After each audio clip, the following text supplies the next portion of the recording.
Hi, Chris here, Keystone Lawn and Tree Care, back at you again to talk about more lawn care philosophy. What is the Dunning-Kruger Effect and how does it apply to lawn care? Stay tuned and find out.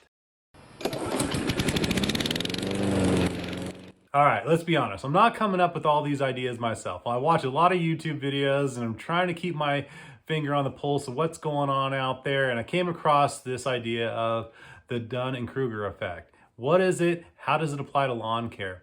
Well, basically, the idea is people with low ability misjudge and think that they actually have high ability, thinking that they're actually smarter than they actually are. Man, Chris, this is kind of a jerk thing to say. You calling me an idiot?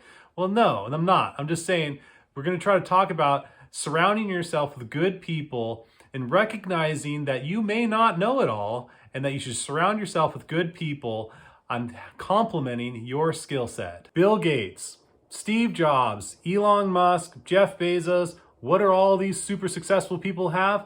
Well, they have super high ability, but they also have they're smart enough to recognize that they're not smart in everything. Does Elon Musk know how to fly a rocket ship? No. Does Bill Gates know how to put the circuit board inside of an Xbox to make it work? No. These people have surrounded themselves with excellent people that complement their skill set and achieve more greatness out of their lives and their company because they surrounded themselves with good people. And that's exactly what I want you guys to do. You can't do it all. Eventually, you're going to have to hire employees that complement your skill set so that'll propel your business into the stratosphere, right? And so for me, I've hired some great individuals over the years, and maybe not some such great ones, but today I want to showcase one individual who's just done a great job for me, and he's now starting to branch out and do his own yard care. And yeah, I'm kind of got my feelings hurt a little bit because, he's not working for me anymore. But man, the guy's super smart and he can do it. And so I as an adult, as a guy in his mid 40s, I'm not going to take offense to it. The guy's younger, smarter, and faster than me, and it's cool, and I'm okay with that. But I'll tell you what, while I had him as an employee, man, he was great. He was a robot. I mean, he came to work every day, worked hard, and he pretty much ran the lawn mowing side of the business while I branched off and did other things and kept the marketing and everything else going. And so that's what you got to do. You have to find these good employees and, I don't know, pass the baton, yeah, kind of, because you want them to make you money and you got to trust them to make you money. And you got to recognize that, yeah, maybe they can mow a lawn better than you can, and that's okay. This individual, he did a great job for me, and I was not offended. I thought, this is great. I have a great employee. He's making me money, and he's showing up for work every day, and that's great. It was a positive attitude. This is the kind of people you want to surround yourself with. As a young man, yeah, I may have gotten kind of offended. I got a chip on my shoulder. I could do it myself. I'm just smart. I can do whatever I want. But it took a while for me to grow into maturity to realize that, hey, I'm probably not that great at some things. And for example, I'm not really that good at the accounting. So I hire a good accountant at the end of the year to file my taxes. I'm not really that good at keeping all my customers on the spreadsheet and knowing exactly what I got to do. But I hired a CRM to do that for me. You can use Service Autopilot, you can use Handshake, whatever. But you got to implement these things around your business. Same thing with hiring employees. You can't do it all yourself. So I hired a good bookkeeper. I hired a good CRM. I hired good employees. I'm surrounding myself with good people that frankly can do it better than I can. All right, so we're talking about hiring good people and surrounding yourself with good people and creating a good network of folks that will be able to help you out.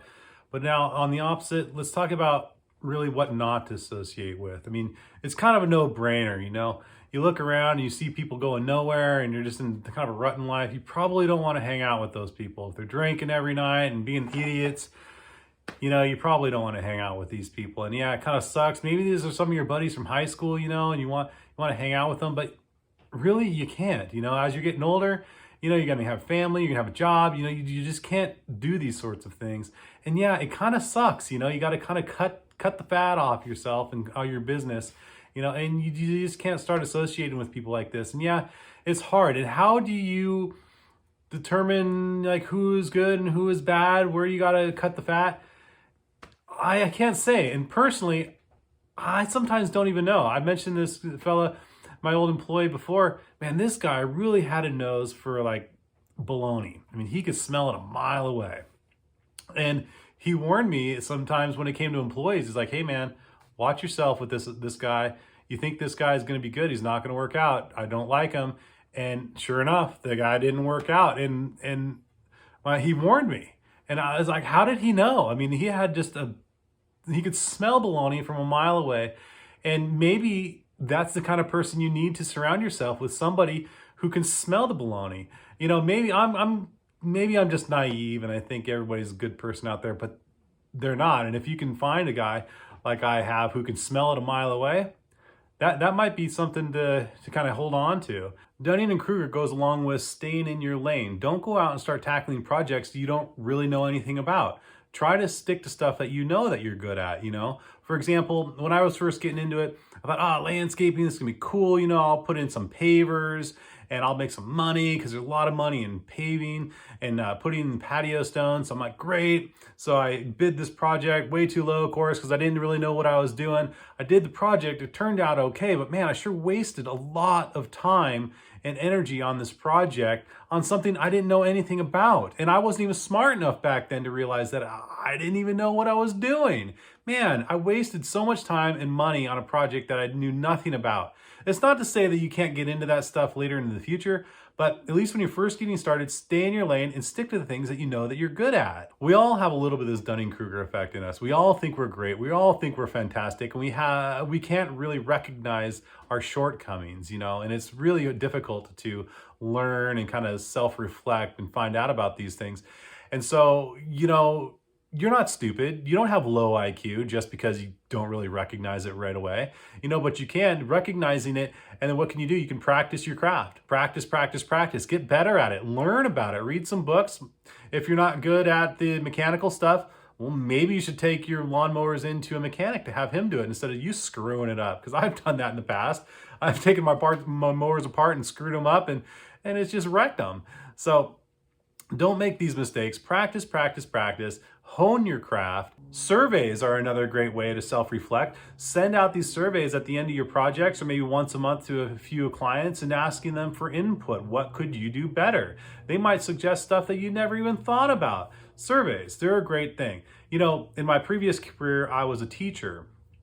And occasionally, like once a year or once every 6 months, they would do surveys out to the students and say, you know, what can your teachers do better and stuff like this. And I frankly, I thought I was just the greatest teacher ever. I mean, I was fantastic and I was young, I was good looking, I was just great, and just had a lot of confidence, and you know, I really knew my subject, and I was like, woo, I'm awesome.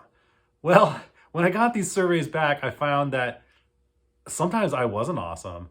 And it kind of hurt my feelings a little bit to have these students tear me a new one. And they said I was unprepared on this subject, or I didn't do this right, or you know, yes, maybe I took some of it with a grain of salt, but other things, you know, it's like, hey, yeah, you know, maybe I could learn from this. And I didn't get my feelings hurt, you know, and I moved forward and I learned from it. So surveys might be another way that you can learn. Okay, let's kind of wrap this up. I think I'm starting to beat a dead horse. You guys get the idea, the Dunning-Kruger effect. You know, how can you improve upon it? How can you recognize it? Surrounding yourself with good people, practicing, and maybe doing surveys are some ideas that you can do to self-reflect and better yourself. And not just yourself, your business. You want your business to succeed. So taking some good advice from folks that maybe you didn't think of is worth your while. So on that, I hope you found this video worth your while. So remember to hit the old like button, subscribe down below, leave a comment, and we'll see you next time. Thank you.